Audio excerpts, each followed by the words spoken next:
want to thank our sponsor, bedinabox.com. You guys know I did the Sleep Number commercial for the Super Bowl, but I can no longer sleep in that bed. It's a long, long story. So we got a new mattress. They have a 120-day risk-free trial. If you don't like the fucking bed, you send it right back. The code word is Ripper10. 10% off what already is the sale going on the site right now. So go to bedinabox.com, code word Ripper10, and go buy a fucking mattress.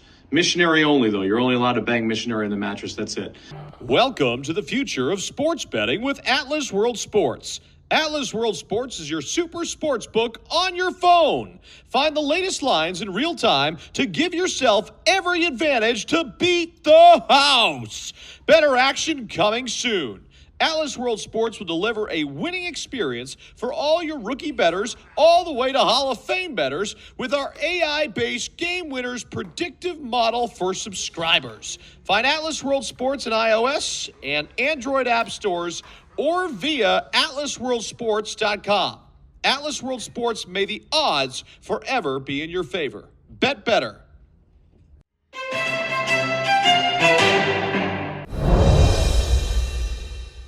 All right, so here we are. We're on the Ripper Magoo podcast. Once again, I brought in the boys, too. I brought in AJ from the Side Hustle podcast. I brought in LJ from Purple Banter and Howie Mandel. Do you know why I brought in these guys? Backup.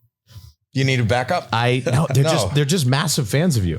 Massive fans. They told me before, they're like, bro, we fucking love Howie Mandel. And the kind of way I roll. So I'm feeling the love in the room. Mm-hmm. Yeah. So the reason, so I know that LJ and AJ, why don't you guys explain real quick why you're such big fans of Howie Mandel? Uh-oh. Let's build his confidence early. Well, this man is like a national, international icon. 1,000. There's never been one guest that my mom and dad immediately get on FaceTime with me and they're like, you're going to Howie's studio. This is the craziest thing ever. Wow. Tell him this, ask him that. Wow. Chaos. Yeah. Wow. When the parents, I always get that though. People will come up to me, go, are you Howie Mandel? And I go, yeah. And then they go, my grandmother loves you. Yeah, but that's the difference, Howie, because when you fuck with us, we have a very young audience too. And I know all the young people fuck with you too, because when I post you on my thing, everybody still loves you. Yeah, like from top to bottom. Thank you for the love. And I think there's one other person that may outwork you. It might be Shaquille O'Neal. I love Shaquille. Isn't he the best? I think he is. I think he is. He takes on everything. He does. And he has usurped just sports. There's so many athletes that, you get a great audience from your fans and your sportsmanship. But I think Shaquille has, gotten even the kids who never watched the NBA he's really a funny guy. Did you get to talk to him? Shaq and I have been very good friends. Shaq's actually gone on his way to, during certain times of my life to reach out and, check in and do some things. Shaq's just an all around amazing guy, but I'm saying you do everything. What's your big baby right now? What are you working on? What are you most excited about that you do in your life right now? Guesting on a podcast. There you go. The truth of the matter is, this is it. Ripper Magoo. Yeah. Ripper Magoo is what I'm doing right now. But you know what? That is the truth. And the truth, and the reason I'm going to tell you this, and I'm not just kissing your ass, is because I just need to constantly be doing something. Everybody says you work so hard, you're doing everything, you're doing so many things. What do you do in your spare time? Well, first of all, I hate spare time. Same. I'm not good in my own head. Quiet time is not good. I barely sleep. I don't go to bed till I'm going to fall over. And so if I have something to do, that is the thing that I'm most excited about. And that informs everything that I do. Even though people may know me from AGT, that doesn't take up a lot of time. I've already recorded the entire season except for the live shows. So I'm not going back to work there till August. I just finished CGT, which is Canada's Got Talent, and that's finished. And so if I can be a guest, when you call me up and said, hey, will you want to do my podcast? I went, yes. So this is the most exciting thing. I do my own podcast. Howie Mandel does stuff with my daughter, which you were a great guest on. Thank you great, so much. So check that out. I'm worried about, though. I'm worried about you getting canceled on that show. We talked about some crazy things. That's what I love about Howie. And I think that what's great is there is a fine line. And I'm curious about, because I always like to talk about cancel culture and all that stuff. But I think you do have a little bit of leeway when it comes to being labeled as a comedian, correct? Yes and no. I think if you're grandfathered in as somebody who can push, I don't know if you're familiar with like people like Shane Gillis and Bert Kreischer. And We just did Bert. We just said Bert yesterday. I love Bert, and these people who are putting their, and Joe Rogan and people like that who are the new face of comedy today. When I got into comedy in the mid 70s, and Richard Pryor is my God. I loved him. And that's when pushing the boundaries was what comedy was about. And even if you weren't a comedian, if you did something that was kind of off color or people were offended by, if you said to them, I was just joking. So joking was okay. And then that became a sin. And I have a lot of friends who were canceled, who lost their jobs, who, lost their careers, and who, are walking that tightrope that is very scary. But and it's also scary for me. Part of the game, though, is that part of the comedian game? Is to push it as far as you can. If that's what you do right now, I think I am in a precarious situation because I have and love it. I've decided to, take part in, broadcast television. I'm doing America's Got Talent, which is the #1 family television, and it is ad Great. but it's ad supported, big brands, and they're there. And I think if I'm responsible, and I don't cross the line on that show, and I don't cross the line, and I'm not a comedian on that show. I'm a judge on that show, and I hope that I can inspire people and give them really good input. But if I'm doing my podcast, or I'm someplace else, or if I'm in a club or a theater doing stand-up, I always tell people, don't, you can check out, I still do it. Don't bring the kids. You're not going to see the Deal or No Deal guy, and you're not going to see the America's Got Talent guy. And that's not where I started. I started as a stand-up comic, and stand-up comedy is that's the one thing that I never leave. I don't do as much of it on television anymore. All the stuff I do on television is kind of family friendly, but if you come to the club because you're a big fan of America's Got Talent, you will be shocked. But I was also shocked, and it's kind of like, I don't know if you were familiar with Bob Saget's act.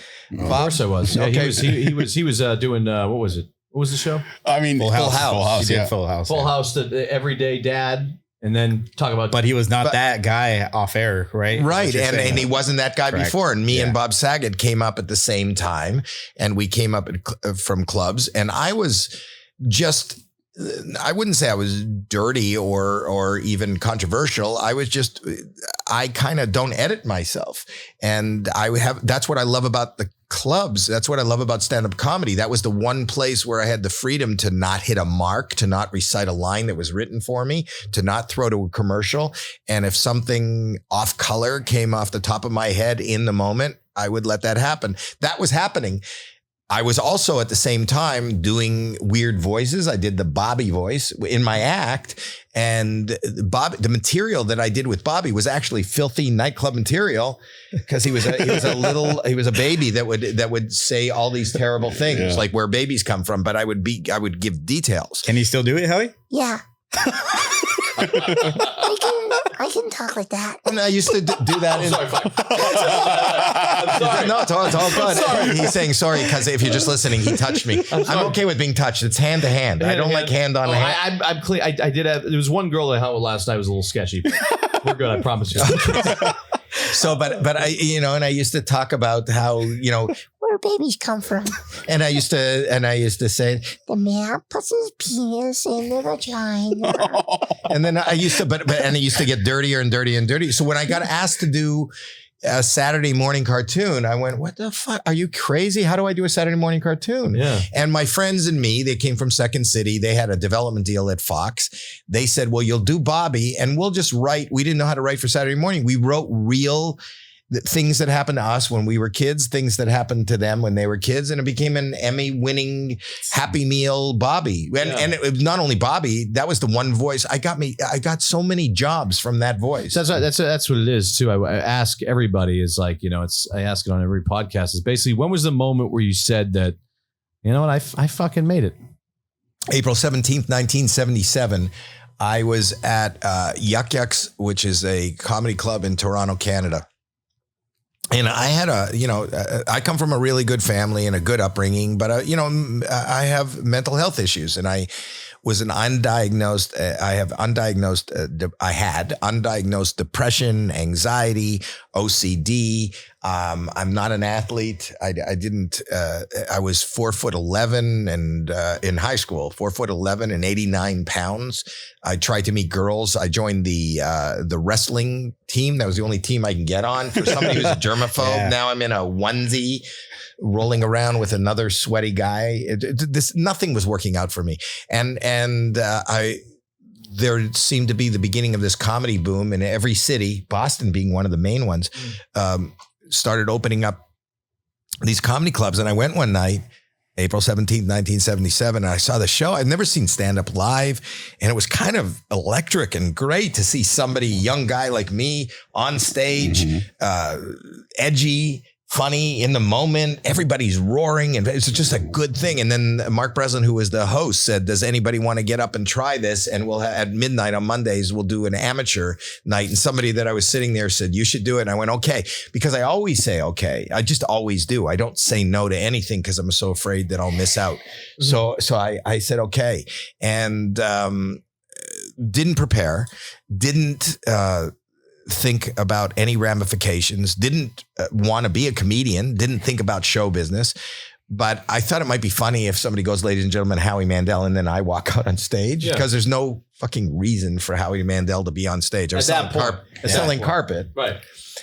So I just, he went, ladies and gentlemen, Howie Mandel. And I went, and I just stood there, and they applauded. I don't know why they applauded, just because that's the moment though that I don't think that's not the you made it. No.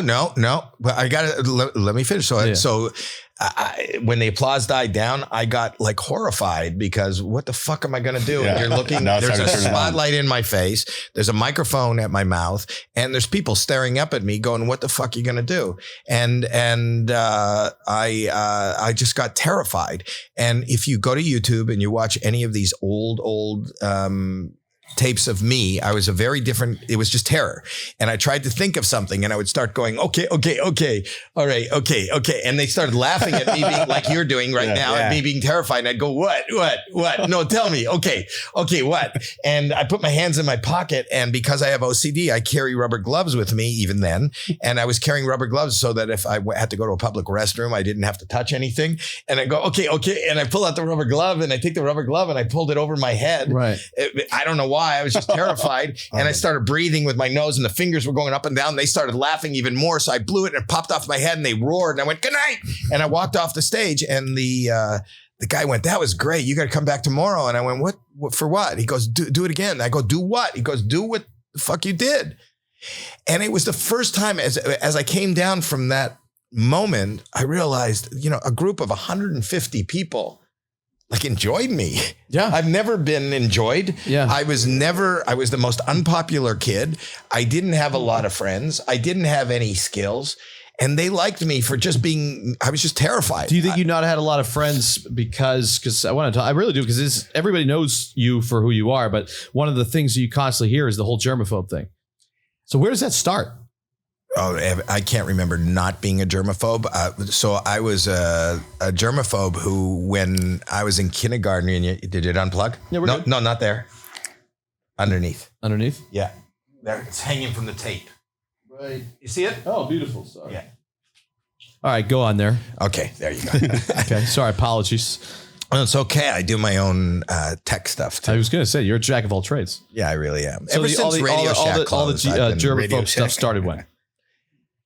I can't remember a time without it, but I remember, how old are you when you learn to tie your shoes? So I learned to tie my shoes. I was like 5 or 6 years old. I learned to tie my shoes, but my my shoes would come undone at school. And then I was cognizant of the fact that they touched the laces touched the ground. Okay. So now I didn't want to touch them anymore. So I wouldn't retie my shoes. So I would tell everybody, go tie your shoes. And I would say, I don't know how to, because that was easier to say than I don't want to touch the laces. So I would tell everybody, everybody would make fun of me because I was the only one in class who didn't know how to tie my shoe. And then my shoes would be loose and they would be falling off. So I'd have to walk with this weird limp just to keep my shoes on. Do you think that had, when you say you had no, like, a lot of friends growing up, you think that had something to do with it? everything about me. I was just really, and I think we all are, I was really uncomfortable, and I'm old, you know, I wasn't old as a kid, but I mean, when I was a kid, this was not a time when you would talk about, right? Well, you wouldn't talk about therapy. You wouldn't talk about being uncomfortable. You wouldn't talk about being afraid to touch things. Yeah. You wouldn't be afraid, you know, so I was afraid of things. I was different. I'll tell you, comedy, I didn't realize this till after. The way comedy came into my life is my parents loved comedy. I have really good parents, and they loved comedy. And my dad would buy comedy albums, and I'd hear my mom and dad laughing in the living room at these comedy albums. So I'd go out, because if you hear people laughing, and you don't have to know anything to know that that's a good place to be. Right. I want to be part of wherever this good feeling is. And I would go there and I'd listen to the albums with them, and I didn't know what the fuck they were laughing at. Like nothing. When you're 4 years old and a guy's making a joke about a mother-in-law, I don't even know what a mother-in-law is. I've never even heard that term. So I felt like I was so out of it, even in my own house. They're all laughing and I don't know what the fuck they're laughing at. The first memory I have of being aware was I watched this show called Candid Camera, which is the first prank show that ever existed. It came from radio, but then it started on TV, and it was a big show on Sunday nights. And I sat down, my parents were watching it, and I sat down with them. I must have been about 5 or 6 years old. And the host of it, whose name was Alan Funt, explained that he was going to pretend that he owned this office, and that he was hiring this receptionist to answer the phone. And he told her that she has to answer the phone, and you can't miss a call. I'm going out for lunch, and you cannot miss one call. It's imperative that you take every message. And she was like, this is the 50s. This is in the 1950s. So what? Wow. And 1950s. How old are you in the 1950s? Young. Like 10? I was born in 55, so I was probably about 5 years Talk old. about a different fucking time. Yep. Yeah, absolutely. Like no social media. No color TV. This is in black and white. This is in black and white. Right. I'm telling you how old I am. No, I'm almost 70. I know, but you look great. Thank you. Like whatever. Thank you. Has times. That's what I want to know too. Like the difference between being a comedian back then, right, and now. I wasn't a comedian in the 50s. I started. I know in the you 70s. weren't a comedian in the 50s. I get it. But in the 70s, for instance, right? Right. There's no social media, right? So nobody gave a fuck about anybody recording things or anybody fucking like, because there was no, the only danger that would happen is probably you say something dumb and the locals might talk about you. Not even that. You knew that the Comedy Store. I watched Richard Pryor put together Live on the Sunset Strip. You know, that's one of the most seminal. There wouldn't be a Chappelle today or Eddie Murphy if he didn't make this. That was made, and if you haven't watched it, you got to watch it. But he was the king. He was the first comic that I was aware of that actually talked about. He was so authentic, even though he was hysterically funny. It was all real. You know, he was raised in a brothel. He had drug problems. He had relationship problems, and he would bring that and do those characters on stage. And because he was the first rock star comic that would even talk about like cocaine and drug use, right? Right. And everybody else, it's shock and awe. It was shock and awe. And you know, if you listen to Rodney, I'm talking about other people of that time. Rodney Dangerfield had jokes, buttoned up. Yeah, but you know, Bill Cosby, George Carlin did the hippy dippy weatherman. You know, they did bits. Bill Cosby was one who kind of just. I'm not just saying. He's so great. Were you canceled? Jesus. Were you close to Bill Cosby? No. Oh, all right. No. Nobody these days ever knew him. And everyone's like, no, I never knew him. Cosby late at night. No, I would get him his dates. That's it. No. He was so beloved by everybody. I mean, that came out of nowhere. When you heard that Bill Cosby went down, he was America's dad. Yeah, he was America's dad. Isn't that crazy?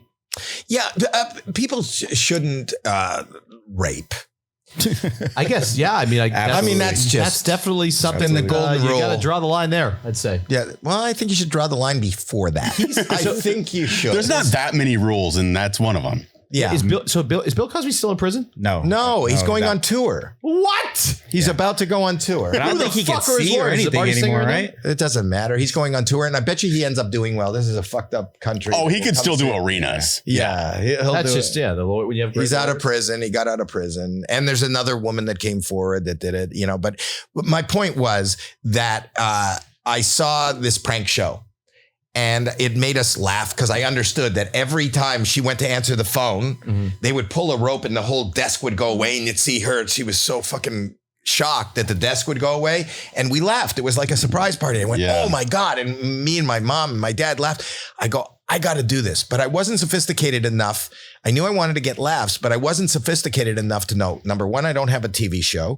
Number two, I don't even have a friend that I can share. Like, it'd be fun to go, Bob, I'm going to walk into the room. I'm going to talk gibberish. You act like you understand what I'm saying and watch how they react. At least you need a cohort. Like bits? I had nothing. Right. So I would go to school and I would hire a company I'd call in the Yellow Pages a construction company. And I'd say, we need a bid on an addition onto the library on the west side in the field, knowing that I was in math class, and I'd see this guy out there measuring, and he'd have all these other things, and the principal would go out and say, "What are you doing?" And he goes, "I'm going to give a bid on the addition." They go, "Who authorized this?" And I'd give my name, Howie Mandel, which I thought was really funny. And I'd get called to the office, but I didn't tell anybody, so nobody knew I was doing this. So I just came off like insane. Yeah, crazy. This is way before Caddyshack. I didn't want to go swimming, and I thought it was funny. I took a chocolate bar with nuts in it, and I bent it a little bit, and I threw it in the pool, so it looked like somebody took a shit in the pool. You're just producing your own show. No, but it's not. But the point is, if I did, and it said if I told one other person I threw a chocolate bar in the pool, it's going to look like shit. That would be funny. What I did was kind of ridiculous. Yeah. Do you think that's because it's obsession to make people laugh? No, I was just making me laugh. I want to do without thinking it through. I said, I want to be like Candid Camera. It was fun. I just thought about making me laugh. It's kind of funny that everybody thinks that somebody took a shit in the pool. 300 people show up at the end of the day to look at the shit in the bottom of the pool. When they're all there, I dive in and come up with it in my mouth, which I did. But here's the thing. I didn't have a friend. The whole, in unison, 300 people went, fuck. Yeah. Oh my God. And I was the grossest, most hated pariah in the school for diving in and eating shit. And nobody believed me that it was a chocolate bar or that I did it. Yeah. So every girl thought I was gross, thought I was immature. Every guy thought I was disgusting. I didn't have, and I didn't understand that I needed an audience, that I needed a show, that I needed a friend to share it with. These are all funny stories right now, but in the moment, it was horrific. It is so messed up because I would do dumb stuff like that in middle school and high school, right? But you would do it for your boys. I didn't have the boys. And then after things felt to get weird, you'd be like, well, this was for my team, my group. And you're just like, no, this is just internalized fun. But even my stand-up comedy on that first night, I started going, I was just terrified. I wasn't trying to make you laugh. I was going, okay. All right. Oh, I don't know what to do. And I just pulled the glove over my head. I was in my own little world and they started laughing and it popped off. And, there's a saying as a comedian, if you could just make one person laugh, you're doing your job. It's always just me. It's the same thing as this is why I think I get some chicks, because I'm not that I don't think I'm that attractive, but at the same time, I think do you think it's true that if you can make a girl laugh, you can make her do anything? No. What? No, it depends what she's laughing at. No, if you make a girl, if you pull down your fly and it's and she starts laughing. I always heard girls say, I want a guy with a good sense of humor. I don't know, I'm old again, but I was at the circus a couple times and I never heard any females going, I wonder if I can meet the clown. Yeah. Right. They never wanted. They want to meet the ringmaster. Yeah. I don't think they want the clown. I think it's nice to think you want a guy with a good sense of humor, but a sense of humor is fucked then. Well, women like guys with wit. You're here with what? Women like guys with wit, but they don't like the clown. Those are two different types of things. I don't even know that. I don't know that most people, I think you have to put it into perspective. A sense of humor is a very particular thing. Yeah. It really is. And it's a sense. And most humor is derived from negativity. If you watch back to the circus, if you watch a clown fall down and the kids laugh, you're laughing at the disadvantage of somebody that you don't know. They fell down. If you tell a joke, two guys walked into a bar, if nothing horrible happens to one of them, then it's not a joke. So all humor comes out of negative. It's got to be fucked up. Somebody's got to get fucked up. Something bad, something awkward, something weird has to happen. That's why when you look in theater, they have tragedy and comedy together. Those two masks. You know what I'm Right. talking about? Yeah. The reason is because they're very close. So most people don't have that sensibility. I don't think most people do. And that's why you have to say to them, you want to hear a joke? Do you want to hear, or this is so funny? Right. You have to preface it by telling them that to find it. And there's no such thing in real comedy. There's no such thing as too soon. Right. In that moment, if you could find humor in that dark moment, that's great comedy. Because some of the best comedy. 9/11's like something that, I think that some people got canceled for going too soon, though. Well, one of my favorite comedians of all time was Gilbert Godfrey. Okay. You know who he is? Yep. I know Gilbert Godfrey. Yeah. Okay. Iago So- from Aladdin. Yeah, but one of his best jokes is one of the first comedy shows right after 9/11 was right after 9/11. He was doing, I think it was the roast, the Playboy Hugh Hefner roast, and it's world famous. His joke was he couldn't get a direct flight to LA without a stop at the Twin Towers. But that was within 3 days, but it's within the comedy community. He is the comics comic. He is brilliant. That's the line. But Howie, don't they say that most comics, like, it ties into something that's a little off from comedians? Like it's Most comedians are off. a little bit off.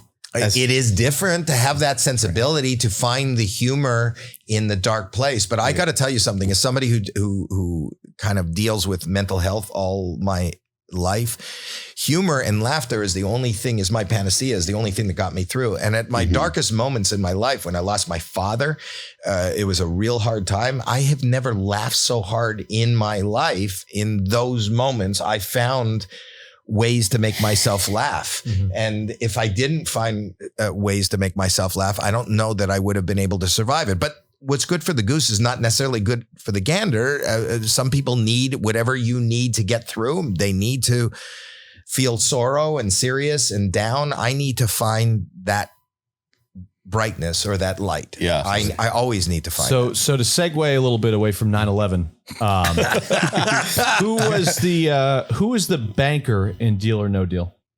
Well, the truth is that the banker was a guy. It was a real guy. But I have, and you can see, and you should put it up. You know who we had guest bankers, and one of the most well-known guest bankers was a guy that you interviewed. It was Donald Trump.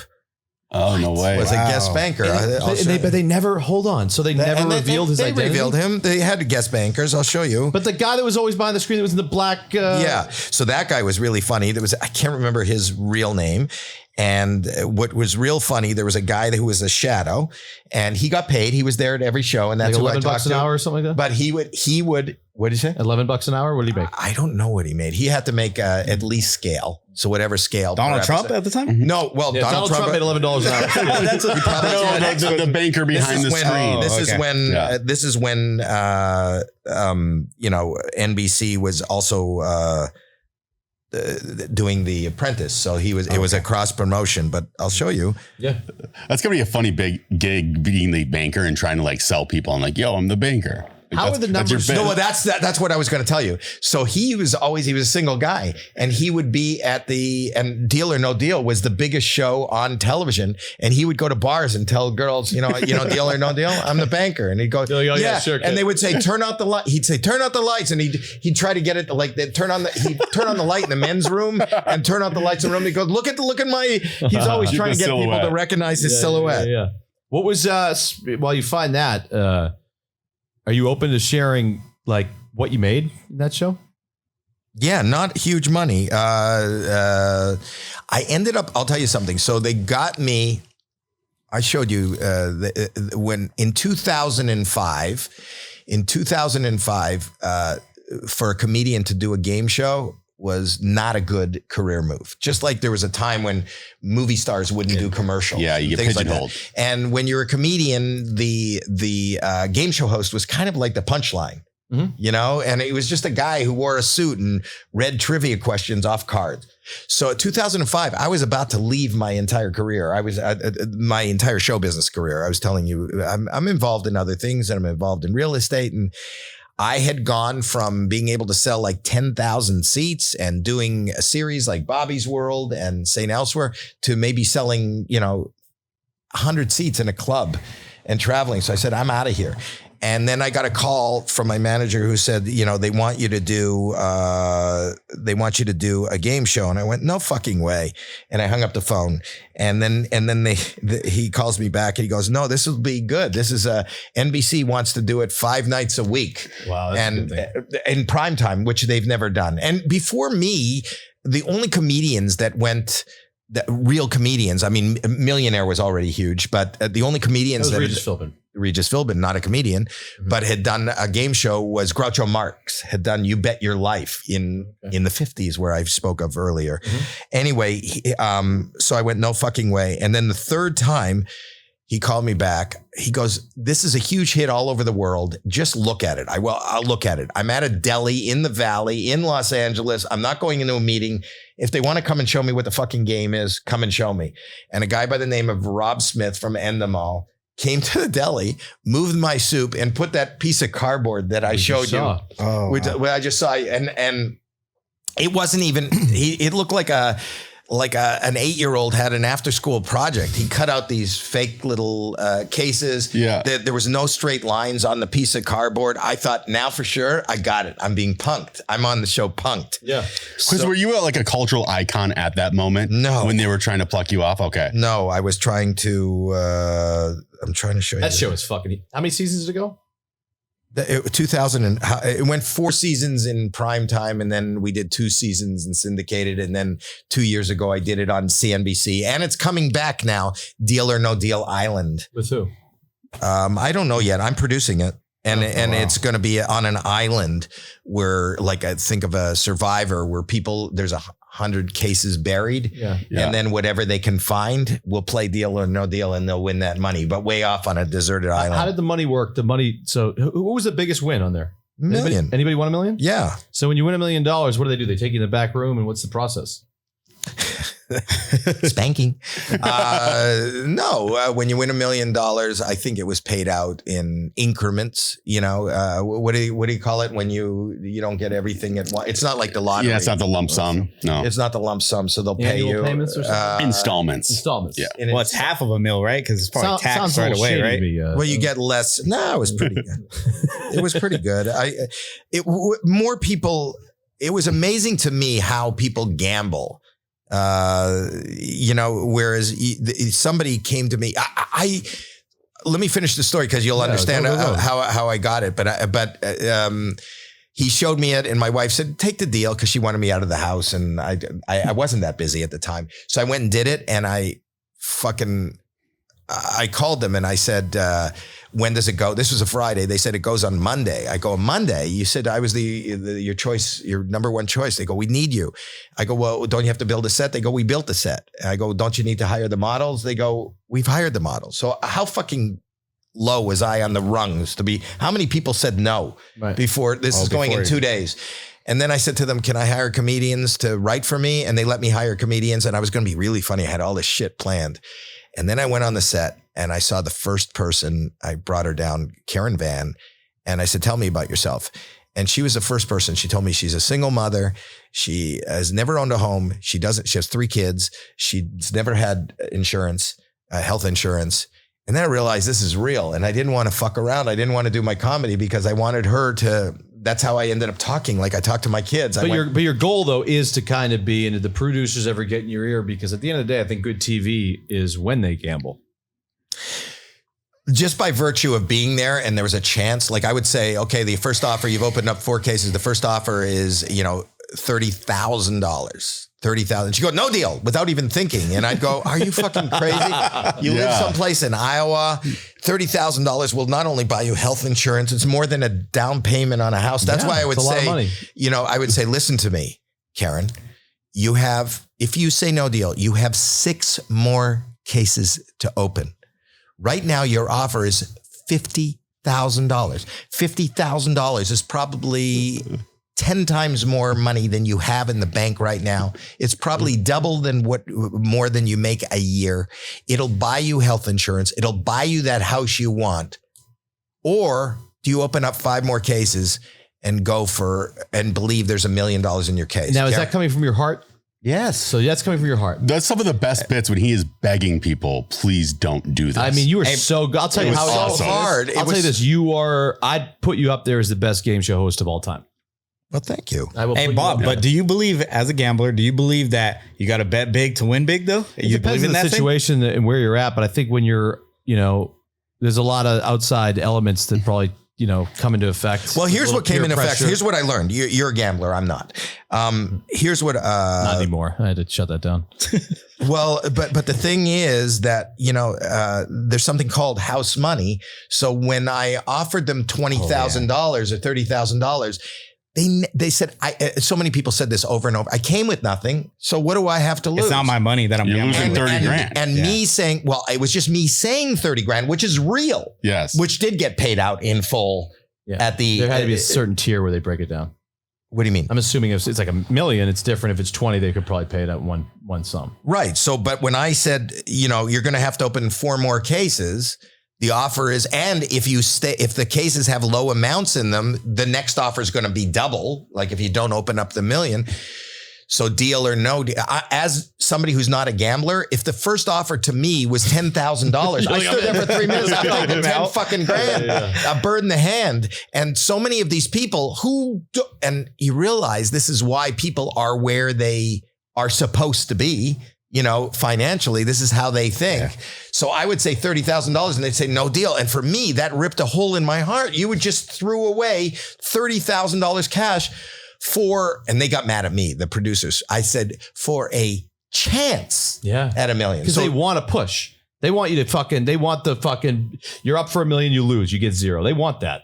It's like Vegas in a sense, right? Vegas doesn't want you to walk away with money. Vegas wants you to continue. Right. To gamble, 100%. right? But I'm saying, like, what would you say is the most heartbreaking, gut wrenching? There he is. But he's there. You can see him, right? Yeah, but he was up there and they knew it was him. That's me and Donald Trump on Deal or No Deal. Wow. Yes. Did he calculate and crunch the numbers? Yeah, he kind of did. He said, like, what are the odds? You should take this. I think the person that was there did not win a lot of money. That Karen Van, that Donald first one. got the best of him.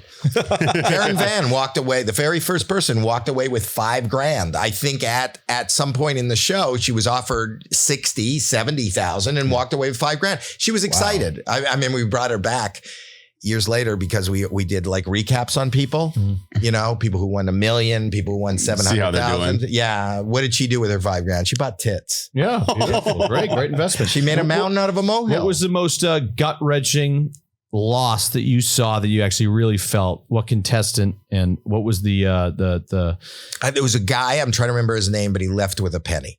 He left with. Well, here's the thing. Crap. Some people are left. It sometimes came down to this. Do you pay him the penny? In increments. Yeah. And California still taxes you on that. Yeah. But here's the thing, what do you do? So there were so many opportunities. You're a gambler much more than I am. I'm not anymore, Howie. I quit. Okay. But this is what there'd be 2 cases left, right? So there's 2 cases. You opened up every case. You took every offer. There's a $5 case left unopened and $1 million case. That actually happened? Yes. Oh, wow. Left unopened. The offer's like the offer's like $300,000. What do you do? What I do there? Deal or no deal? Oh, I love this. I'm taking deal. See you later. So there's a lot of people that go, I came with nothing. The 300,000, I've got a 50-50 shot at $1 million. But you also have a 50-50 shot at $5. That was the coolest moment I've ever had maybe in my life was when Howie just looked at me and just said deal or no deal. That was the coolest fucking moment. It was so hard for me to look in these people's eyes and you could see they're going, or they know they're going to take $300,000 and then they go, and then somebody in the audience or they bring like family members or the wife goes, go for it, and they go, 300,000, we can buy our house, but $1 million is 3 times more. Bad influences all around. 3 times more. Bad influence. And they'd go, really? And that is your grandmother's favorite number. So go for it. There's no way it's not in there. Really? Right before she died, she said case number 14. Right. Really? So he goes, no deal. And then we open up their case and they have the $5. And then I always thought the show was in the car ride home. How do you deal with this? Yeah. I would imagine marriages were ending and relationships were finished. And The cool thing was I think what drew a lot of people to the show, what you guys did well was obviously, I think that always attractive women sell. And I think that you guys had some beautiful models up there. Who was one of the most famous models that you guys had or became something? the Duchess. The Duchess. Meghan Markle. Meghan Markle was a model on the show. What? Yes. Meghan Markle was a model on the show. Didn't know that until she became the Duchess and talked about it. She's Do you married get to who? residuals from like Harry. the Queen? Yeah. Do you think Harry just was that fan of the show? Harry was a big fan of the show. Chrissy Teigen was a model on the show. Wow. Mrs. I think Hillary Clinton was. They flirted. No way.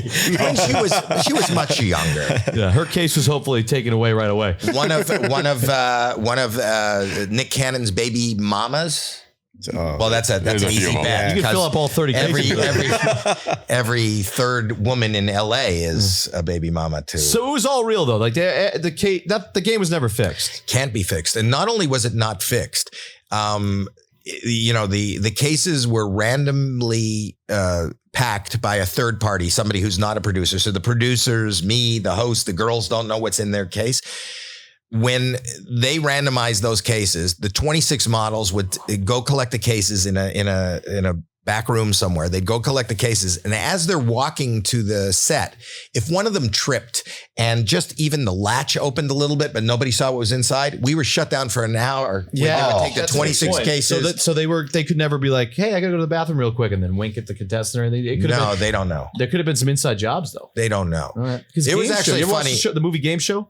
Yeah. Yeah. That's what it's based on. That's why there's a third party because of Game Show, Yeah. because of that fixing. Mhm. No game show ever. It's like Fort Knox. You can't get backstage. You can't know what's happening. You can't. But it was funny. It was fun. The girls were. I remember in the first days of the girls, they didn't understand. They didn't. Sometimes they didn't understand. It took a minute to get into the game. So what would happen is sometimes they'd open a case. They'd say the contestant would say 7. You understand the game. The game is you pick the case. You hope that you have the million. The way we show you whether you have the million or not is by opening up other cases. As long as you don't open up the million, the chances of you holding the million grow. Has anyone ever won the million? Yeah. I know I watched the show, but I'm trying to remember. A lot. Those are some of the best old YouTubes to watch. Is just Yes. people open up the millions. It's awesome. But what would happen sometimes is the girls would get confused because they'd pick case number 7 and case number 7 would open it up and there'd be a million. They'd have the $1 million. Yeah. And they'd go, yay. And I go, no, not yay. If you have the million, You ruined it for them. they've ruined it. So don't say yay. Yeah. But the camaraderie between the girls was really funny. Really funny. I remember in season 4, they hired a girl who she was gorgeous. She didn't speak English. She was Spanish.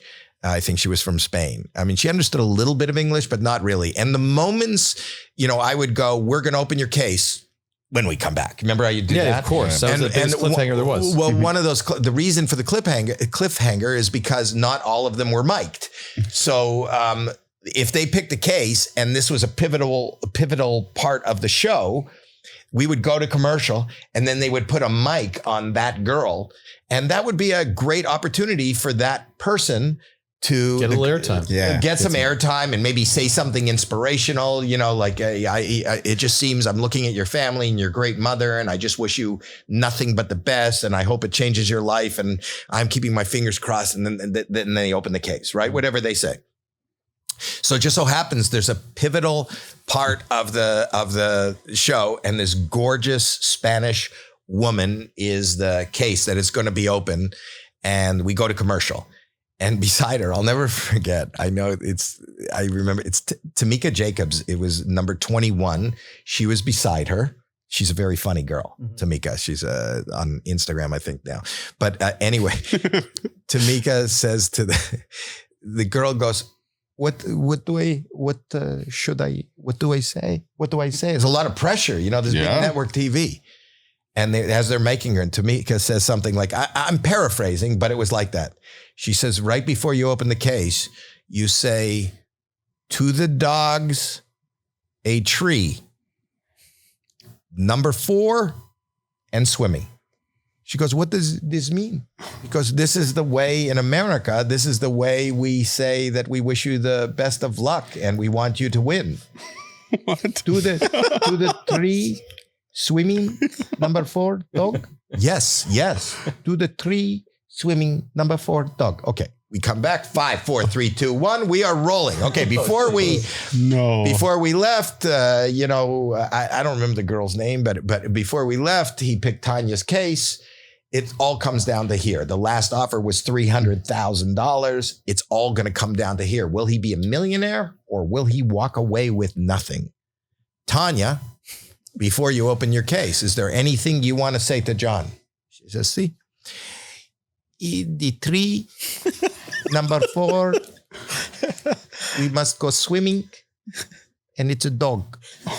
What? And the whole audience, you just see, I looked around and I looked like maybe I didn't hear it right. And it's just crickets in there at that point. It's just crickets. And John, who's got sweat coming down his face, like he's on the precipice of his life changing forever. And I could see like Tamika just biting her lip and the other women are just biting because they know they fucked her up.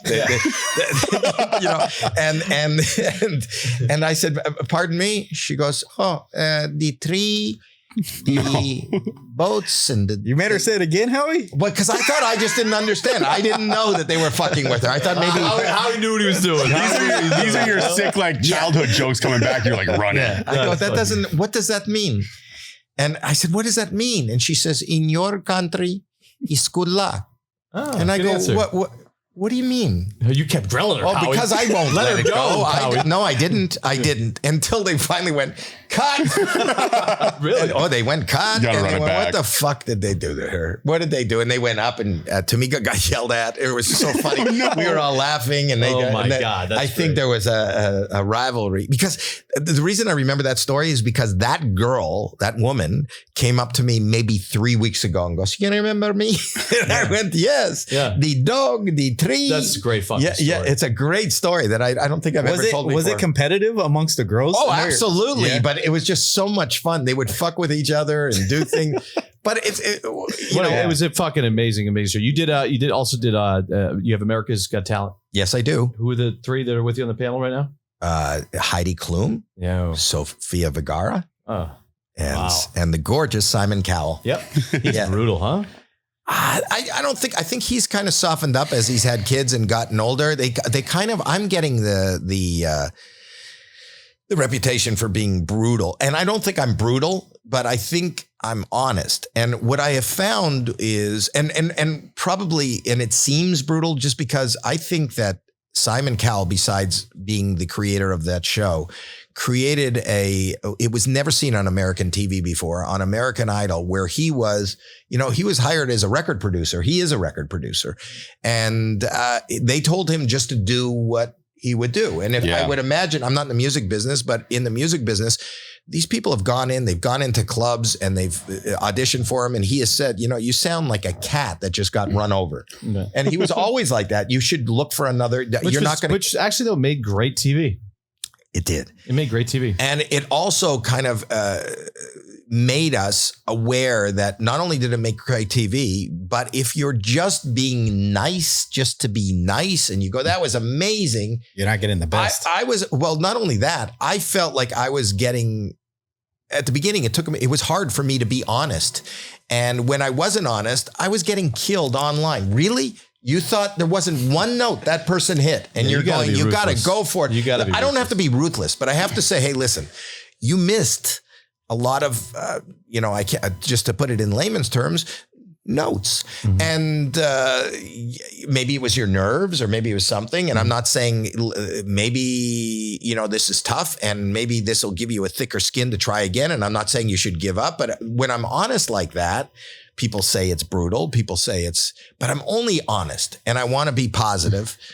But I don't think he's as mean or as harsh as he was. Who do you think out of all the talent you've seen on that show, who is your number one pick for the most talented person that's ever been on that show? Again, like a sense of humor, I think that's subjective. You know, I just saw on this season, on season 18, I saw the best magician I've ever seen in my life. And for the life of me, I can't figure out what he's doing. Mm-hmm. And he's using technology and you'd love it. I'll show you it after. And the best dancers I've ever seen. And last year we had the best dancers that I've ever seen. And they ended up working with Beyonce. But one of my favorite moments was a 12-year-old girl by the name of Courtney Hadwin, who came on, who was incredibly shy and didn't know what to do. You're not allowed to play her, right? Play what? Her. I can do whatever we want. You want to? We're on Rumble. We can do whatever. Do you know we how want. to put her up? We don't care about being demonetized. We don't care about the money. Do we know how to put her up so you guys can watch this? If you guys want to do that, great. We can also add it after. Yeah, we can add it after. Up to you. Well, we'll see if it comes up. Let me know. I'll tell you why, because this little girl, this is what I love. I love when I'm surprised. So they told me that there's a little girl from England that was coming on the show, and she's 12 years old and she's really nervous. She was supposed to come on next. I was the one that was going, each of us, we take turns saying, hey, what's your name? Where are you from? What are you going to do? Tell me a little bit about yourself. And this was supposed to be mine. And they go, Howie, we're not going to do yours next because she's throwing up backstage. She's so nervous. No way. And then they came back out and they go, okay, she's going to come out, but we'll give it to Mel B because Mel is from England. And maybe if she hears somebody that's from her country, she'll be a lot more comfortable. So we were already set up for this person that was going to be this really delicate little, child. And are you even close to having it? Yeah. Close. So just watch this. If you think this delicate little child who just threw up, watch her. This is one of the most surprising moments I've had to date. She already started? Wait, back it up because I want to hear. She looks petrified. Yeah, back it up so when they're talking to her so they can hear her. Yeah, and we can't hear her. I can't hear her. So she's 12 years old. You'll see how she's incredibly socially awkward, and it's one of my favorite moments. Mm-hmm. Did she after that have any success, or was it short-lived, or what? I think she's in school. I think she will have success. Yeah. I don't think it's taken off from there. In this moment, she had incredible success. Right. In this moment. Are you able to get it? 2 seconds, yeah. 2 seconds. 2 seconds. How old are you? We hear her. Yeah, we can hear her. 13. It doesn't matter. Even if we can't see it. What's your favorite subject in school? Music. What kind of music? Look nervous. I don't know. Poor girl. Oh, she is. I couldn't imagine. And I'm guessing you're going to be singing for us? Yeah. Who are the other Listen, don't be co-hosts here? nervous. I know this is a Mel big B, stage, Scary there's lots of Spice. people, Come on. but you're here for a reason. Simon and Heidi. Go for it and good luck. Thank you. And to be in front of the icons like this is And her first time in America. Who's that guy in the backstage? Her dad. Oh, amazing. Watch this. You won't believe this. She sounds great. That's just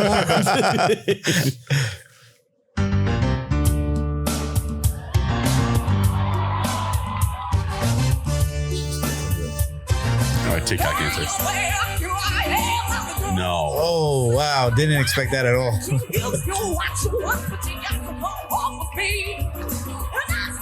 Father's like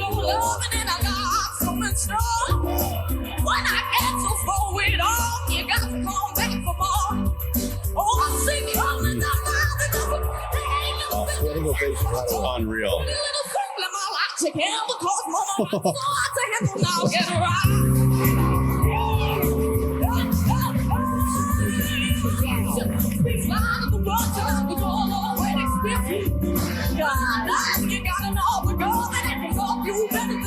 What a superstar. I mean, she is a little like, it's a lot of movement, body movement. That's a lot of body movement.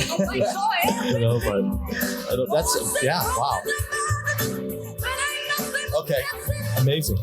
So is that one of the that's one of your favorite performances you ever seen? Yeah, because it just came out of nowhere. I wasn't expecting it. I ended up giving her a golden buzzer. She's like, I'm a huge. What is a golden buzzer? She goes right to the final. She came in about third, but she ended up doing it. I can't remember. She performed with another big group, but she was like Janis Joplin. It just so happens that kind of music at that time, 6 years ago, was not. So but now she has a new album out. Her name's Courtney Hadwin. You could follow her on TikTok and on YouTube. She's amazing. She's about 18, 19. And then I had another girl, Grace Vanderwall, who was also a songwriter. Do you know who she is? I've heard the name. Sounds familiar. She became like a supermodel, and she's just amazing now. But I also, when she was 12, I like these kids that kind of surprise me. Do you ever have them reach out to you after, Howie? Online, but I don't really know. Who was your biggest miss that you had on the show? Everyone said no, and then they become a superstar later on. That's happened to a lot of. Listen, if you go down Vegas, if you go down the Strip, everybody that's got their own show has been part of America's Got Talent, from Terry Fader to the Jabberwockies, who didn't win our show, the Jabberwockies, who have their own show there, to Piff the Magic Dragon and Tape Face. But we've had a lot of big a lot of people who have ended up with their own show in Las Vegas or part of the AGT show that have gone on to do amazing things. It's hard off the top of my head to remember who they are, but they do. And this is another thing that is amazing to me. With you young people today, big stars are incredibly siloed. There isn't 100%. anybody that can play an arena. And I know this in comedy now, but when I was young, when I was in the 70s, when somebody was big enough to play an arena, even if I didn't want to go, I knew who they were. But now with the advent of social media and podcasts and YouTube, somebody could be selling 15,000 tickets. These people like Shane Gillis and Ari Shaffir and Mark Norman and all these, and Bert Kreischer's, and you don't have to know them, and you don't have to hear them. And even in music, when everybody used to listen to top 40 radio, you knew what it was. But now people are just downloading. If you want to be it could be just somebody from TikTok that can just blow up. And if you're not on TikTok, then you don't know what that song is. People like Lil Nas came out of TikTok, Right. and I mean, it's a different world now. It's so fucking different. It really is. So Howie, before we wrap this up, because this has been amazing, I actually think that Deal or No Deal, my favorite show of all time, America's Got Talent, best host maybe probably ever to fucking live. Thank you. What would you say is the one piece of advice to somebody, and it's a different world now, that wants to kind of be Howie Mandel? At the end of the day, they want to look up to you. They want to do the same kind of thing that you did, stand-up comedy, turn it into give. What's the best advice you can give somebody? Never say no, and just do it. It's Nike's advice. And that's what I've done. Nothing I have done, including this podcast today with you, is anything that I ever set out to do. It's just, I believe that every person every day has a door of opportunity open to them, and whether it's if you have a funny idea and you want to record yourself on your phone and put it up on every fucking platform, or somebody calls you out of the blue and says, come on, we'll talk, we'll record it. I don't know what it's going to be, or whether, my philosophy is it's really easy to say no. It is so easy to say no. We overthink everything, and no is N-O, which are the first two letters in nothing. Nothing good will happen with a no. But if you just, you can end up making, and I still do, I'll make mistakes. I could possibly get canceled. And if I do get canceled, I'll find another way to scratch my way to whatever. You've gone through a lot of shit in your life. You got to keep saying yes, and you got to keep doing it, and you can't overthink it. If you want to do something today, if you feel like in the moment you want to be a comedian and you have a funny idea, record it, post it, and keep doing it. And don't get discouraged. Don't let outside, I guess because I was so insular in my own mind, and because I didn't have friends, I've never done anything for other people. I do it to entertain myself. And I do it because it sounds like fun to me. And without thinking, I'm not goal oriented. I've hit some goals, but I think if you're goal oriented, that's very negative, because if you think, here's what I want to do and here's where I want to be, then you're just really verifying the fact that you're not there. You know, if you can identify a goal, this is what I want to do. This is what I want to have. This is what you just made a list of everything you're not doing today, everything you don't have today. But if you just want to do something goofy, if you just want to take a step, if you just want to make somebody laugh, if you just want to make yourself laugh, if you just want to record, don't find any reason not to do it, because most people will go through life. And I'm telling you, as a really old guy, you could fill yourself with shoulda, woulda, coulda. Never shoulda, woulda, coulda. Just do it. Mm-hmm. And that's my advice. And then one thing that you haven't accomplished yet that you want to accomplish. I don't know. You know, I really live in the now. I really do live in the now. I can't think of the future because I'm so mentally disturbed. I really am. If I think of what I didn't do or I want to do that I haven't done, you know, I didn't know I wanted to be a comedian. I didn't know I wanted to be a Saturday morning voice. I didn't know I wanted to be a game show host. I didn't know I wanted to be a podcaster. I didn't know.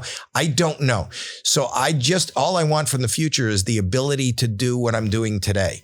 And if health doesn't get in the way or opportunities don't get in the way, then I just want to keep doing this. I feel like each and every day I'm at the pinnacle of whatever it is I'm doing. Love that.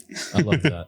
Howie, you're the absolute man. You're a really good dude, man. We really, really appreciate the time. Thank you. This is a lot of fun. I think that on behalf of all of us, we appreciate it. Thank you. Thanks, brother.